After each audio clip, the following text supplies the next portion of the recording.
আজকে ছিল এই ছোট্ট রসগোল্লার অন্নপ্রাশন অনুষ্ঠান। তো hello guys, welcome to my আরও একটা ভিডিও। তো আজকে আমি গেছিলাম এই ছোট্ট অমৃতার অন্নপ্রাশন অনুষ্ঠান। আর কোনো অনুষ্ঠান বাড়িতে আমার সব থেকে লজ্জার যে বিষয়টি থাকে সেটা হলো সবার সামনে গিয়ে এই গিফটটা দেওয়া। আগে যখন আমাদের 3 বন্ধুর কথা নিমন্ত্রণ থাকতো তখন এই গিফট দেওয়ার কাজটা প্রদীপই করতো, কারণ আগাগোড়ায় ওর লজ্জা সরম একটু কম।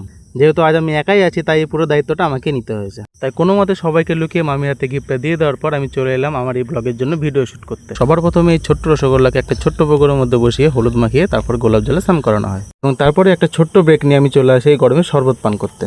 নিজের আত্মা পরমাত্মাকে শান্তি দেওয়ার ঠান্ডা করার পর ঢেকে হয়ে স্বর্গে ধান ভাঙতে গেছিলাম, এবং সেখানে গিয়ে কোনো ধান খুঁজে না পেয়ে কুলারের সামনে একটু দাঁড়িয়ে হাওয়া খেয়ে নিলাম। তারপর যখন পেটে ডাক দিতে শুরু করলো তখন আমি চলে এলাম ভাড়ার ঘরে। আর এখানে এসেই দেখি পায়েস আর পায়েস।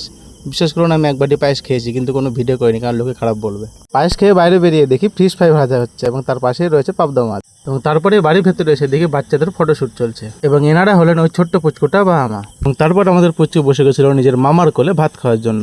অবশেষে আপনাদের কাছে একটাই অনুরোধ যে আপনারা আমাদের অমৃতাকে ওর ভবিষ্যতের জন্য প্রাণ ভরে আশীর্বাদ করবেন। আর এই ছিল আমাদের আজকে দুপুরে খাওয়া দাওয়ার মেনু।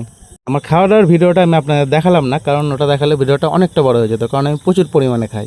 আজকের মতো ভিডিওটা এখানেই শেষ। দেখা হচ্ছে পরের ভিডিওতে। টাটা।